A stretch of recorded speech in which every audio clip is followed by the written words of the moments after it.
കണ്ടുകൊണ്ടേൻ എന്ന 2000-ൽ പുറത്തിറങ്ങിയ രാജീവ് മേനോൻ സംവിധാനം ചെയ്ത റൊമാന്റിക്കൽ മ്യൂസിക്കൽ ഡ്രാമ തമിഴ് സിനിമയിൽ മോഡേൺ ക്ലാസിക്കുകളിൽ ഒന്നായിരുന്നു. മമ്മൂട്ടി, ഐശ്വര്യ റായ്, തബു, അജിത് കുമാർ, അബ്ബാസ് എന്നിവർ പ്രധാന വേഷങ്ങളിൽ എത്തിയ സിനിമ ഏറെ പ്രേക്ഷകർ പ്രീതി നേടിയിരുന്നു. ഒപ്പം AR റഹ്മാൻ ചിട്ടപ്പെടുത്തിയ കണ്ടുകൊണ്ടേൻ ഗാനങ്ങളിലും ഇന്നും ഏറെ പ്രശസ്തമാണ്. അടുത്തിടെ സംവിധായകൻ രാജീവ് മേനോൻ ക്ലാസിക് ചിത്രത്തിലെ കാസ്റ്റിംഗിന്റെ കഥ വെളിപ്പെടുത്തിയിരുന്നു.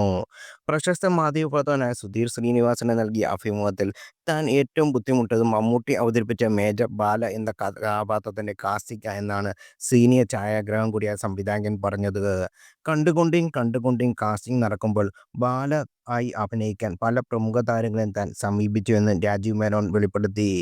ഏറ്റവും അവസാനമായി മമ്മൂട്ടിയിലേക്ക് എത്തിയത് ഐശ്വര്യ രാജ് അവതരിപ്പിച്ച മീനാക്ഷിയെ മാറി നിന്ന് സ്നേഹിക്കുന്ന മേജർ ബാല ഇന്ന് ഏറെ ആരാധകരുള്ള കഥാപാത്രമാണ്.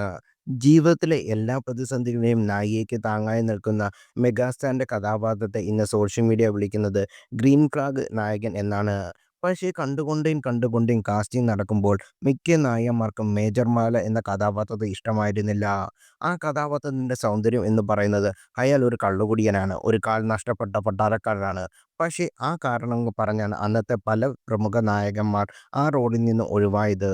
ഒരു കാലില്ലാത്ത ആളിനായി അഭിനയിക്കുമ്പോൾ താല്പര്യമില്ലെന്ന് തുറന്നു പറഞ്ഞവരുമുണ്ട്. പക്ഷേ മമ്മൂട്ടി ഒരിക്കൽ പോലും അതൊന്നും കാര്യമാക്കിയതേയില്ലെന്ന് രാജീവ് മേനോൻ വെളിപ്പെടുത്തി. വലതുകാൽ യുദ്ധത്തിൽ നഷ്ടപ്പെട്ട പട്ടാളക്കാരനാണ് മേജർ ബാല. അതുകൊണ്ട് നടക്കുമ്പോൾ വലതുഭാഗത്തേക്ക് ചേരിയേണ്ടത് എന്ന് മമ്മൂട്ടി ആദ്യം തീരുമാനിച്ചിരുന്നു. പക്ഷേ ചിലപ്പോൾ ഷൂട്ടിങ്ങിന് ഇടയ്ക്ക് ചിലപ്പോഴൊക്കെ അദ്ദേഹം അത് മറന്നുപോകും. ഒരു ദിവസം നോക്കുമ്പോഴുണ്ട് അദ്ദേഹം ഇടതുഭാഗത്തേക്ക് ചെരിഞ്ഞ് നടക്കുന്നതാണ്. എൻ്റെ അസിസ്റ്റന്റ് ഡയറക്ടർ അത് പറയണോ വേണ്ടായോ എന്ന കൺഫ്യൂഷനിൽ ആയിപ്പോയി. പിന്നെ അദ്ദേഹം ചോദിക്കും, ഞാൻ വലതുഭാഗത്തേക്കാണോ ഇടതുഭാഗത്തേക്കാണോ ഞൊണ്ടേണ്ടത് എന്ന്. അത് ആ സമയത്ത് സെറ്റിൽ വലിയ തമാശകൾ ഒന്നായിരുന്നു, സീനിയർ സംവിധായകൻ ഓർത്തെടുത്തു.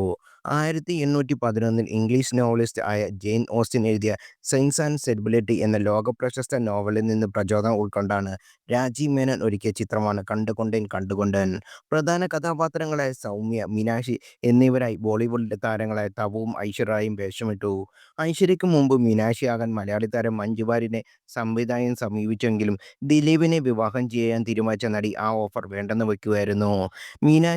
മമ്മൂട്ടി മീനാക്ഷിയെ പ്രണയിക്കുന്ന മേജർ ബാലയായി എത്തിയപ്പോൾ മനോഹർ എന്ന യുവ സംവിധായകന്റെ റോളിൽ അജിത് കുമാറിന്റെ കയ്യിൽ ഭദ്രമായിരുന്നു.